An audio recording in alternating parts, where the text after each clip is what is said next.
After last week being stuck in the house for almost a week long now, it is good to get out of the house.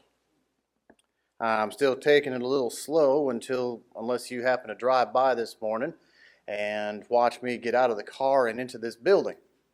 It was a little chilly outside, so I expedited that process. But until then, I thought it was kind of interesting. Just, looking at this verse caught my attention over the last little bit. And so Psalms 46 in verse 10, a lot of us know, especially the first part of the verse, "Be still and know that I am God.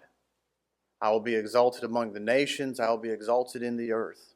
We're going to look at the whole passage of Psalms 46 this morning, but before we do, how often do we just slow down? Where our lives are busy, we've got a lot of things going on. There's things within ourselves, our families, our friends, work, school, wherever, whatever. There's so much going on all the time. Sometimes, I hate to say it, but sometimes a sickness is just what a person needs to slow down a minute. It is not what I want. Sometimes that's the way we end up slowing down, is that something happens. I've got 3 words, and just out of something a little different this morning, just to slow down as we get started. I want us to think about this verse: be still, be calm, be quiet, and know that I am God. But, as we stop and think about it, I've got 3 words, and we'll flash across the screen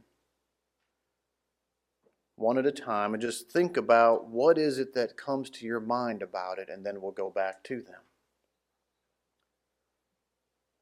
First word is trouble.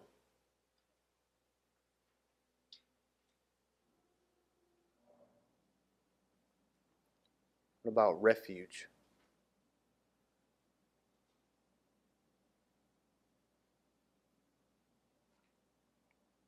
And exalted.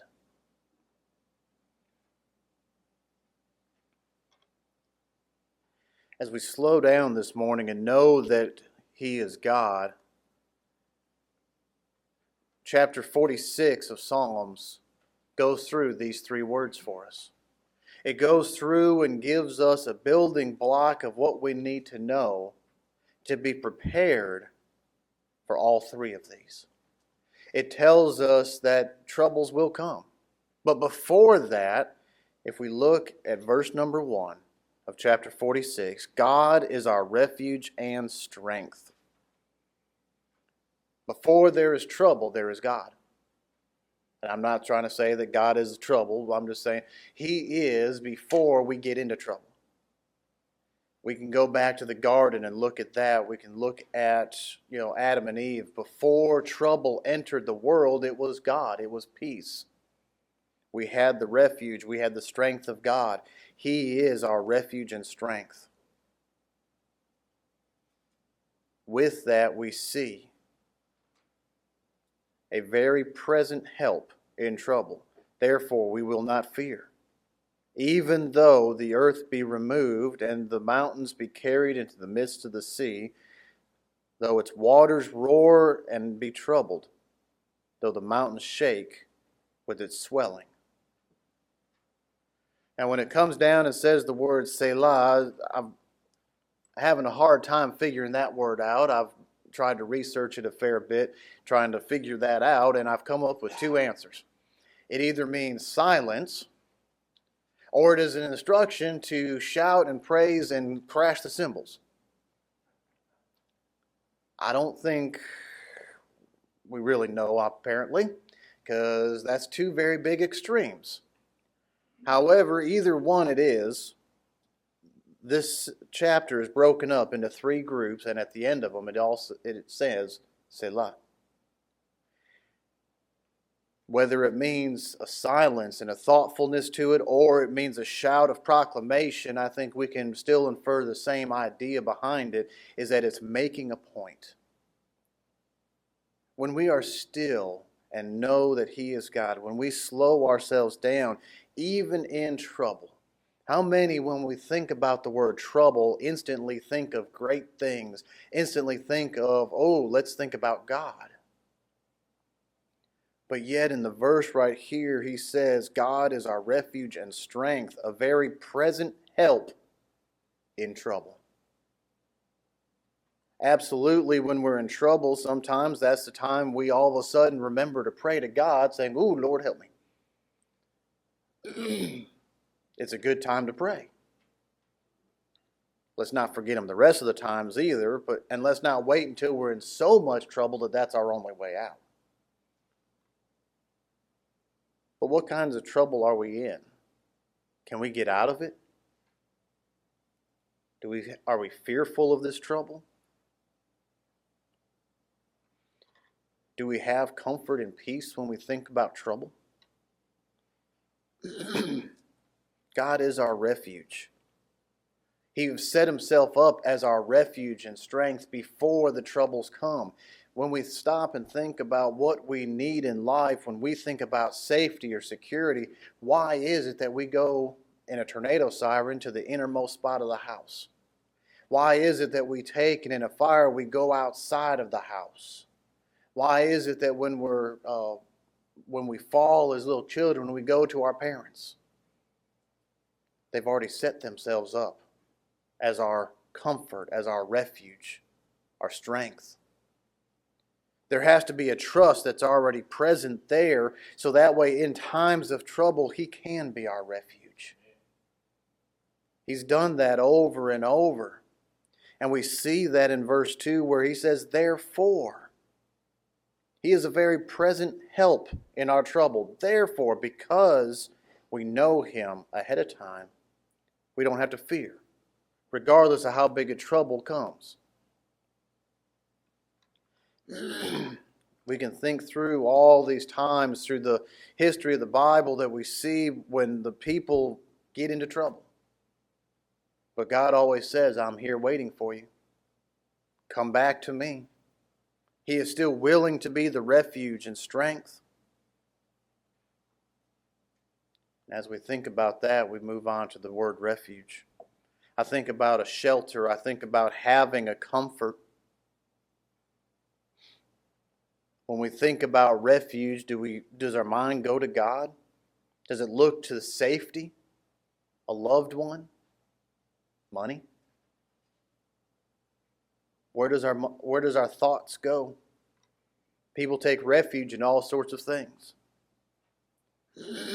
We can look around the world and find out there's a lot of people that take refuge in the wrong places. It doesn't bring the satisfaction and the needs of what we need. As we live daily, we don't stay inside the refuge, but instead it's a place to go as we need it. Verses 4 through 7. There is a river whose streams shall make glad the city of God, the holy place of the tabernacle of the Most High. God is in her midst. She shall not be moved. God shall help her just as at the break of dawn. The nations raged, the kingdoms were moved. He uttered His voice, the earth melted. The Lord of hosts is with us.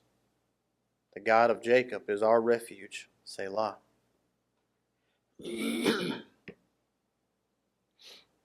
There are troubled times that will come. And in this case here, it is talking about the great city. It talks about Jerusalem. It talks about the coming of the Messiah. These things will have issues, but yet in the right times, He is there. At the times, He can do all of these things. If we were just in a troubled time, we seek out the place of refuge. How long we go there depends on how long we need to stay. There's a river with streams that make glad the city of God, the holy place. God is in the midst of her. God will help her. Just at the break of dawn. The nations raged, the kingdoms were moved. He uttered His voice, and the earth melted. How many times do we see the nation of Israel at the brink of destruction, or what they think could be it, because of how much is coming against them, but then all of a sudden God steps in right at the brink of daylight, right at the edge there, it seems like, a little dramatic effect perhaps, a little reminder to take refuge in His strength and in His power, not in our own. I'm sure there are several times through the nation's history that they would have preferred that the numbers be more in their favor, that they would be more apt to be able to take on this foe that is in front of them. But it was a moment to remember to take refuge in the Lord. When they did, they found His strength. He uttered His voice and the earth melted. How many times did they go to battle and not even have to pick up a sword because the armies fought each other instead of fighting them? How many times did God do something simple that man couldn't have done? We see God's openness to help those who seek His rest. We could look at the New Testament and see where Jesus says, "Come to me, all you who are weary and heavy laden, and I shall give you rest." We see in the Old Testament, "Come to me." How many times does He say that? Even if all seems hopeless.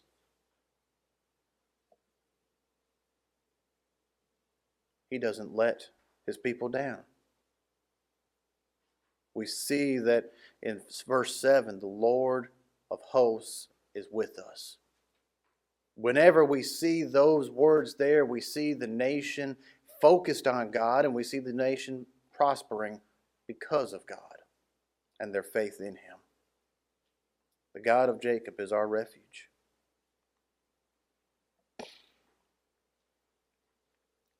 Do we remember our refuge? Do we give Him the honor and respect that He deserves? Do we exalt Him? Perhaps the friendliest of the three words, but what are we to exalt? God has provided His strength and refuge against all foes. Does God even get a thank you from the lips of His servants, from those of us? We look through the next verse 8 down. Come, behold the works of the Lord, who has made desolations in the earth. He makes wars cease to the end of the earth.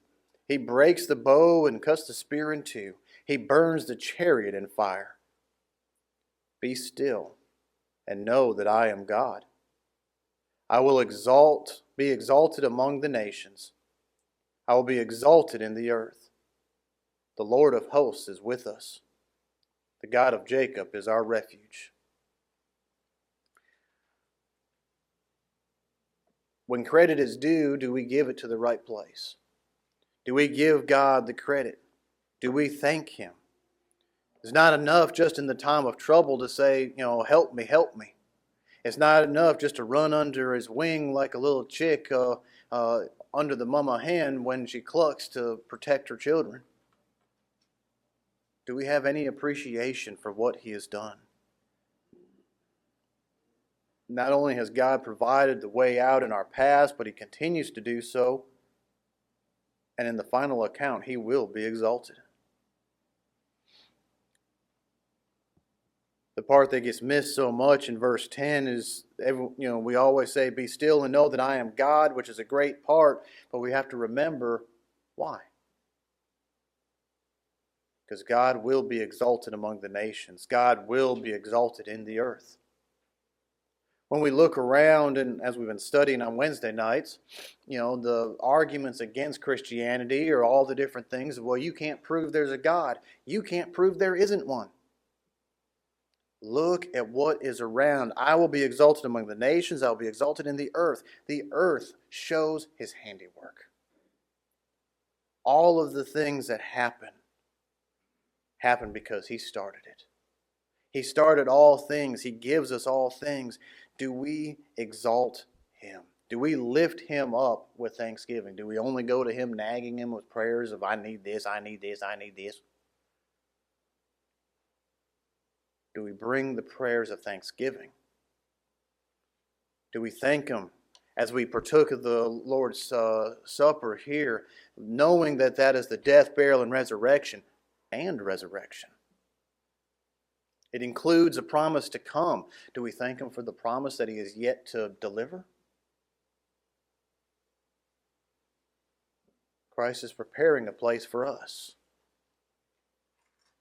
If I don't thank him for that, then I am sorely missing the mark on that one. I need to make sure I exalt him for all that has been done. Sometimes to do this, we need to be still and know that he is God. Sometimes life gets overwhelming. Sometimes our brains get going too fast and too much. We have to apply the lessons and moments correctly from the viewpoint of God. 3 times I have highlighted in chapter 46, God is our refuge and strength. The first time says and strength. The other, all 3 times say he is our refuge. He wants to be there for us. He is there for us. But also something of great importance. We could try to rely on our own strength to provide a refuge, but will it last? We see what man can do. We can build great things, but as we've got wildfires coming across California, hurricanes coming up from the Gulf, we have all the, earthquakes, whatever, man-made disasters, all sorts of things. Things built by man can fall. The refuge of God and the strength of God never cease. Before the troubles came, God was already set up as a refuge and strength for us. After troubles started, God was a refuge for us. And after the reassurance of his exaltedness, he's still there. That's what I see when I see these 3 highlight marks at verses 1, 7, and 11. God is our refuge. He is there from the beginning. He's there with us through it all, and he is still there at the end. Are we still enough to notice that? Sometimes, perhaps we get a little busy. Sometimes we get a little wrapped up in the issues and the troubles that are facing us. Do we remember the very beginning? God is our refuge and strength, the very present help in trouble. Therefore, we will not fear.